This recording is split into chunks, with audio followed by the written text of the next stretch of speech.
C প্রোগ্রামিংয়ের Bangla video টিউটোরিয়ালে সবাইকে স্বাগতম। আমি মোহাম্মদ শরীফ চৌধুরী। আজকের পর্বে আমি অ্যারে নিয়ে আলোচনা করব। সো অ্যারে নিয়ে আলোচনা করার পূর্বে আমি একটা খুব সাধারণ একটা প্রোগ্রামের কাজ করি। সেই প্রোগ্রামটা হলো যে আমরা তিনটা সংখ্যা ইনপুটে নেব এবং তাদের যোগফল নির্ণয় করব। খুব সহজ প্রবলেম, ইতিমধ্যে আপনারা এই প্রোগ্রামটা বেশ কয়েকবার করে এসেছেন। তাড়াতাড়ি করে ফেলি। Integer num1, num2,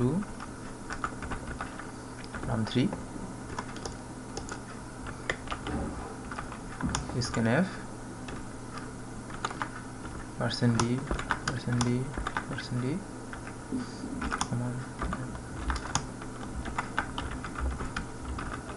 num1, num2, num3,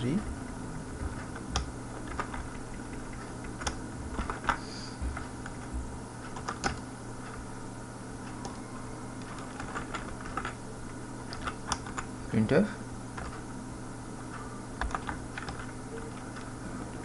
%d, num1 plus num2 plus num3 করতে পারি। আরেকটু সুবিধার জন্য করার পর একটা সাম নামে একটা ভেরিয়েবল নেই, সাম। এখানে লিখি সাম equal to num1 plus num2 plus num3 এবং প্রিন্ট করব সাম। বাস। সো এই প্রোগ্রামটা হচ্ছে যে তিনটা ভেরিয়েবল ইনপুট নেবে এবং তাদের যোগফল প্রিন্ট করে দেখাবে। সো প্রোগ্রামটা আমি রান করি।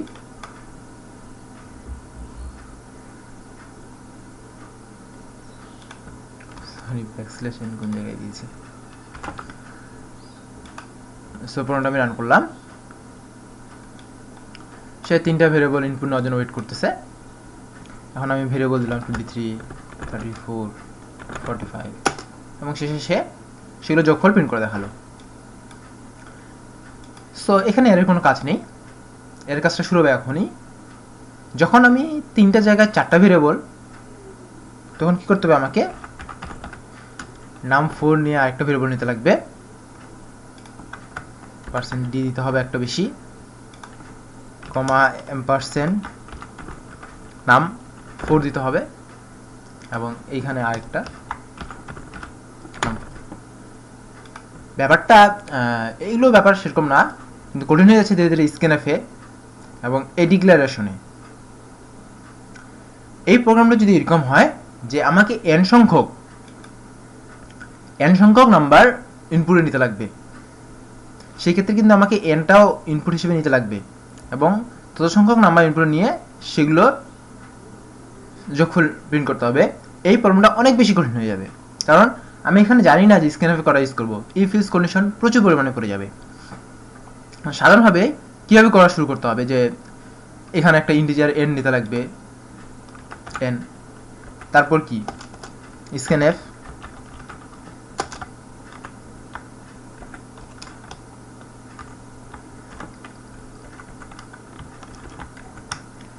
%d, ampersand a।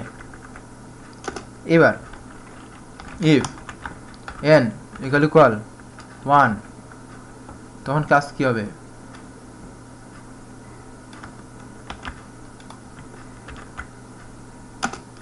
স্ক্যানএফ তখন একটা মাত্র স্ক্যান করে নিবে,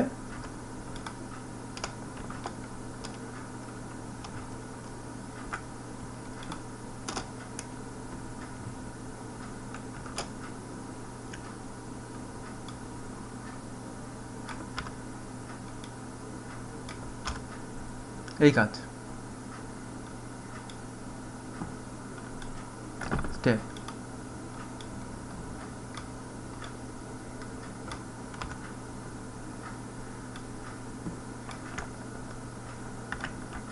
যদি n equal 2 হয়, সেক্ষেত্রে কি দুটো স্ক্যানএফ,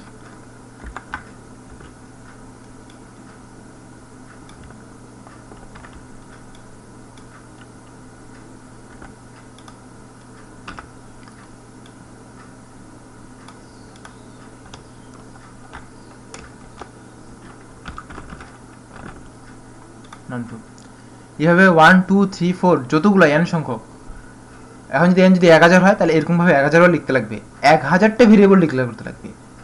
সো ব্যাপারটা কত পরিমাণে কঠিন হয়ে যাচ্ছে আপনি চিন্তা করেন। সো ঠিক এই জিনিসটাকেই আটকানোর জন্যই, মানে এই জিনিসটা যেন কঠিনটাকে সহজ করার জন্যই এর ব্যবহার। সো এভাবে কিন্তু 1 2 3 4 করে আসতে যে পরিমাণ কঠিন কাজ হতেছে, এর ক্ষেত্রে কিন্তু সেরকম লাগবে না। কেন লাগবে না সেটা আমি দেখাই দিচ্ছি এখনই। আমরা এভাবে 4টা ভেরিয়েবল ডিক্লেয়ার না করে সরাসরি এইভাবে ডিক্লেয়ার করতে পারি, ইন্টিজার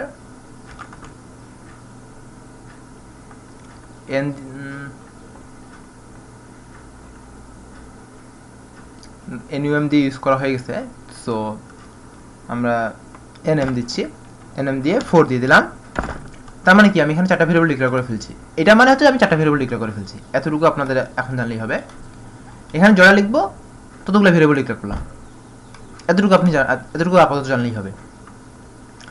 সো এখন আমাদের কাজটা কি হবে, যে বলেছিলাম যে 4টা ভেরিয়েবল নিয়েছি যেহেতু, সো আমরা কি করব এখন সেই পদ্ধতিতে যে 4টা মান স্ক্যান করে নেব, 4টা মান আমি স্ক্যান করে নেব। সো 4টা মান স্ক্যান করে নিব এবং তারপর কি করব, সামের মধ্যে 4টা মান দিয়ে তারপর প্রিন্ট করব এই কাজগুলো। এখন এটা একটু গভীর থেকে দেখি এই জিনিসটা কি, তাহলে আমরা ওই কাজটা ভালোভাবে করতে পারবো।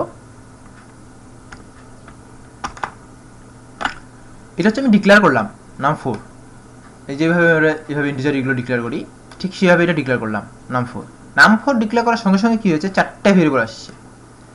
সো বলেছিলাম যে এটার মাধ্যমে কি হলো, 4টা ভেরিয়েবল ডিক্লেয়ার হলো, কিন্তু কোন কোন 4টা ভেরিয়েবল সেগুলো যদি আমরা জেনে ফেলি তাহলে আমাদের সুবিধা হয়ে যাচ্ছে। ভেরিয়েবলগুলো হলো n m 01 টাইম লাগবে, ভেরিয়েবলগুলো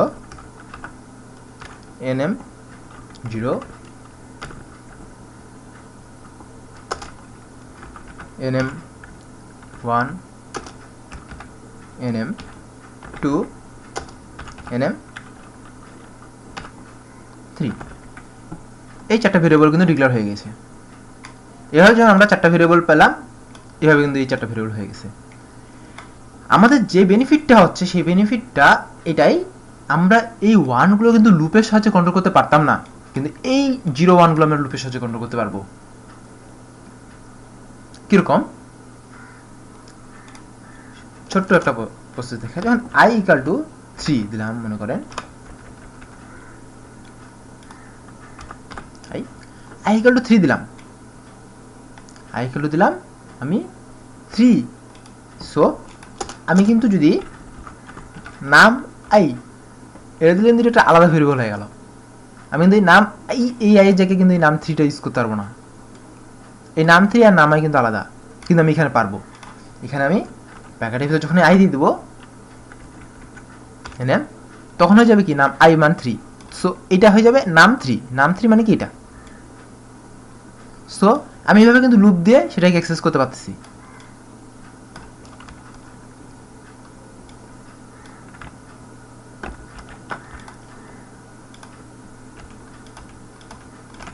আচ্ছা এবার দেখি, একটা আই নিয়েছি, সো অ্যাক্সেস করতে হচ্ছে। স্ক্যান করার ক্ষেত্রে আমি তাহলে কি এভাবে নিতে পারবো, যেমন একটা লুপ চালাবো 4 i = 0 i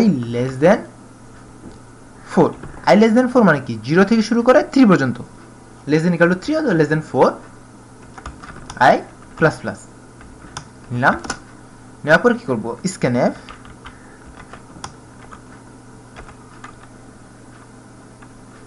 %d,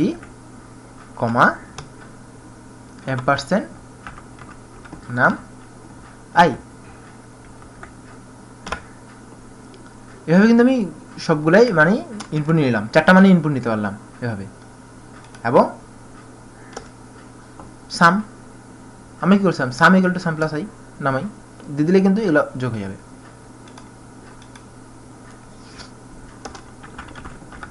some some plus নাম আই।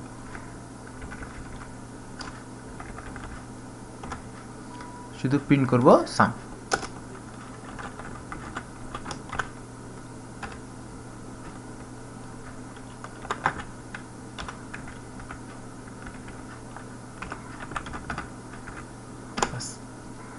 কাজ শেষ।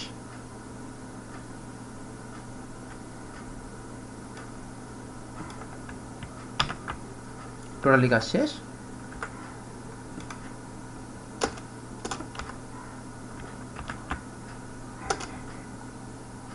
এটা বোঝানোর জন্য রাখতেছি।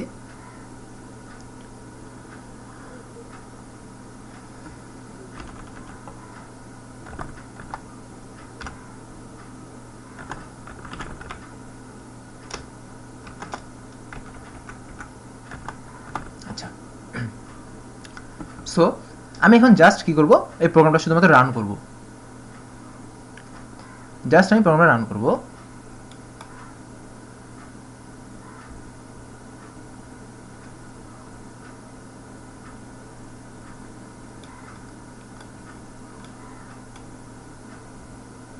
প্রোগ্রাম রান করার পরে আমি এখানে মান দেব। মান কি মান দিচ্ছি? 1 2 3 4। সরি, এখানে ভুলটা হয়েছে, এই কারণে আমি সামের মান 0 করে দিইনি। সামের 0 করে দিইনি। সামের 0 করে দিলেই সমস্যা হতো না।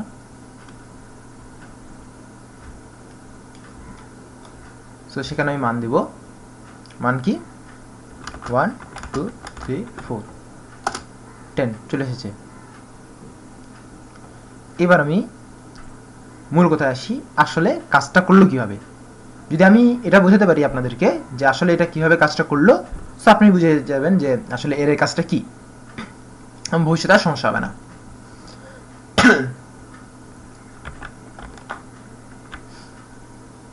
প্রথমে আসি, আপাতত এই জিনিসগুলো বাদ, কারণ এগুলো আমার কাজে লাগবে না। এই জিনিসটা জায়গায় সেরে করলাম, এই কাজটা করলাম। এই কাজটা মানে কি বুঝালাম, যে এর সাহায্যে আমি 4টা ভেরিয়েবল ডিক্লেয়ার করেছি। এই হলো 4টা ভেরিয়েবল। সো আপনাদের যদি 4টা ভেরিয়েবল দিয়ে আপনারা যে কাজটা করতে পারবেন, সো এটা যদি কীভাবে কাজ করে এতটুকু যদি বুঝে যান, তাহলে এই মোটামুটি শিওর যে 5টা ভেরিয়েবল নিলে কীভাবে কাজ করবে। সো প্রথমে এই জিনিসটা বুঝি যে আমাদের ফার্স্ট কাজটা কী ছিল, যে এই প্রতিটা ভেরিয়েবলের মধ্যে একটা করে ইন্টিজার মান প্রবেশ করানো। এই প্রত্যেকটা ভেরিয়েবলের মধ্যে যদি আমি একটা করে ইন্টিজার মান প্রবেশ করাই, তারপর কি করতে হবে, পরের কাজটা ছিল যে সামের মধ্যে প্রতিটা ভেরিয়েবলের মান রাখা, এবং থার্ড কাজটা হচ্ছে প্রিন্ট করা। এখন ফার্স্ট আমি যে কাজটা দেখাবো, যে এখানে যেভাবে আমরা ভেরিয়েবলের মধ্যে মানগুলো অ্যাসাইন করেছিলাম, ঠিক সেইভাবে এই ভেরিয়েবলের মধ্যে মানগুলো অ্যাসাইন হয়েছে। যদি এটা দেখাতে পারি যে 4টা ভেরিয়েবলের মধ্যে মানগুলো অ্যাসাইন হয়ে গেছে, সো তারপরে 4টা ভেরিয়েবল থেকে আমি যোগফল নির্ণয় করতে পারি এবং শেষে সেটা প্রিন্ট করে দেখাতে পারি। এতটুকু কাজ করব আগে। সো প্রথমেই আসি মানটা কীভাবে অ্যাসাইন হলো। এই লুপের সাহায্যে আমরা মানটা অ্যাসাইন করেছি, লুপের সাহায্যে। প্রথমে এখানে আই এর মান হচ্ছে 0। আই এর মান যখন 0, তখন কিন্তু সামের মান 0। এখন পর্যন্ত কিন্তু সামের মান 0। এখন পর্যন্ত কিন্তু সামের মান 0। সো তারপরে কাজটা হচ্ছে যে স্ক্যান করে নিচ্ছি আমি নাম আই। নাম আই এর মানটা স্ক্যান করে নিচ্ছি। আই এর মান হচ্ছে 0, নাম আই মানে কি, এন এম মানে কি M0। M0 মানটা আমি স্ক্যান করে নিচ্ছি, এবং স্ক্যান করে নেওয়ার ফলে স্ক্যান করে আমি কি নিয়েছি, 1 নিয়েছি। যেহেতু আমি 1 নিয়েছি, সেহেতু নাম 0 মানটা হবে 1। আই মানে কি 0, সো NM0 এটা যদি একটা ভেরিয়েবল হয়, তাহলে কি ভেরিয়েবলটা হয়ে গেল কি M0 ভেরিয়েবল, মানে এই ভেরিয়েবলটা, এবং এর মধ্যে আমি কোন মানটা রেখেছি, 1। এর মধ্যে মান এসেছে 1। বাস। এবার আসি সামের মান। সাম ইকুয়াল টু সাম প্লাস নাম আই। আই এর মান কিন্তু এখনো 0। সামের মান ছিল আগে থেকে 0 ছিল। 0 প্লাস নাম আই। নাম আই মানে কি, নাম 0। নাম 0 মধ্যে কি মান, দেখুন এগুলোর মধ্যে কিন্তু মান নাই, বাট এটার মধ্যে কিন্তু মান আছে। এটার মান কত, 1। সো এটাকে নাম সাম ইকুয়াল টু আগে 0 প্লাস 1। এরপরটাতে আসি, এই কিন্তু কাজ শেষ হয়নি এখনো লুপের, এতটুকু পর্যন্ত শেষ। এবার কি হবে, আই এর মান প্লাস প্লাস হবে, আই এর মান হয়ে যাবে 1, 0 ছিল এখন হয়ে যাবে 1। স্ক্যান করে নিবে নাম আই, নাম আমি কি নাম 1 এর মান, নাম 1 কি এই যে নাম 1, নাম 0 নাম 1 দুটো কিন্তু আলাদা ভেরিয়েবল, সো আগের মানটা কিন্তু থাকে গেল, নাম 1 নতুন একটা ভেরিয়েবলের মধ্যে মান স্টোর হলো। আমরা এই মানটা কি নিয়েছি 2, আমরা এই মানটা নিয়েছি 2। সো এবার আমরা কি করব, সাম প্লাস নাম আই, এবার কি সাম, আগে সাম কি ছিল, সামটা ছিল 0 প্লাস 1, এটা হচ্ছে আগের সাম, এটার সঙ্গে কি করতে হবে নাম আই, নাম আই মানে কি নাম 1, নাম 1 মানে কি 2 প্লাস 2 যোগ, অনুরূপভাবে আই এর মান হবে 2, নাম 2 এর মধ্যে একটা করে মান অ্যাসাইন হবে যেটা হচ্ছে 3, আমরা অ্যাসাইন করেছি, এবং সামের মধ্যে একটা মান অ্যাসাইন হবে সেটা হবে এখানে 3, আই এর মান হবে 3, নাম 3 এর মধ্যে একটা মান অ্যাসাইন হবে সেটা হচ্ছে 4, এবং সবশেষে সামের মান হবে এটা 3 প্লাস 4, এবং যে তারপরে যখন আই মান হবে 4 শর্ত খাটবে না, লুপ ব্রেক করবে, তো সামের মান টোটাল হলো 10, এবং সবশেষে এখানে আসছে সামের মানটা প্রিন্ট করে দিল 10। সো আশা করি মোটামুটিভাবে আপনারা বুঝে গেছেন যে কীভাবে লুপটা কাজ করলো, কীভাবে কাজটা করলো, এবং এটা প্র্যাকটিস করলেই আপনারা আরও ভালো করতে পারবেন, এবং ধীরে ধীরে আমরা সামনের দিকে আরও বেশি পরিমাণে ডিটেলসলি বর্ণনা করব, তখন আপনারা পুরোপুরি ব্যাপারগুলো ক্লিয়ার হয়ে যাবেন। তো আপাতত বলি যে এই জিনিসটা ভালো করে বোঝার চেষ্টা করুন, কারণ বেসিক জিনিসটা যদি আপনি না বুঝেন তাহলে ভবিষ্যতে অনেক বেশি সমস্যা হয়ে যাবে। আরেকটা জিনিস যেটা হচ্ছে যে আমরা এখানে 4টা ভেরিয়েবল ইউজ করেছি, আমরা এখানে 100টা ভেরিয়েবল ইউজ করতে পারি, সেক্ষেত্রে আমাদেরকে কিন্তু এখানে ডিক্লেয়ার করে দিতে লাগবে। এই ডিক্লেয়ার করার উদ্দেশ্য হলো যে আমি 4টা ভেরিয়েবল ডিক্লেয়ার করে রেখেছি, আমি এখানে 4টা ইউজ করতে পারি, 3টা ইউজ করতে পারি, 1টা ইউজ করতে পারি, বাট আমি 4টার বেশি ইউজ করতে পারবো না। আমি 100টা ভেরিয়েবল যদি ডিক্লেয়ার করে রাখি তার মানে হচ্ছে আমি 100টা ভেরিয়েবল ইউজ করতে পারি, একটা ভেরিয়েবল ইউজ করতে পারি, কোনো ভেরিয়েবল ইউজও না করতে পারি, বাট 101টা ভেরিয়েবল আমি কখনো ইউজ করতে পারবো না। আরেকটা ব্যাপার সেটা হচ্ছে যে এই নাম 4 এটা হচ্ছে ডিক্লেয়ার করার ক্ষেত্রে শুধুমাত্র এরকম করে দেখা হলো, নাম 4 নামে কিন্তু আসলে কোনো ভেরিয়েবল হবে না। নাম 4 মানে হচ্ছে নাম 0 থেকে শুরু করে নাম 3 পর্যন্ত মোট অত সংখ্যক 4 সংখ্যক 4টা। এখানে নাম 4 মানে কি নাম 0 থেকে শুরু করে নাম 3 পর্যন্ত মোট 4টা ভেরিয়েবল আমি ডিক্লেয়ার করেছি, সেখানে নাম 4 নামে কোনো ভেরিয়েবল নেই। এবং এই নাম 1 এগুলো হচ্ছে পার্টিকুলার একটা করে ভেরিয়েবল, এই নাম 1 এর মধ্যে কিন্তু আবার নাম 0 নাম 1 এরকম কোনো কিছু নেই, নাম 1 মানে শুধুমাত্র নাম 1ই। সো আপাতত এই পর্যন্তই সাধারণ বেসিক ইনপুট আউটপুট দেখিয়ে দিলাম। সো দেখা হয় পরের টিউটোরিয়ালে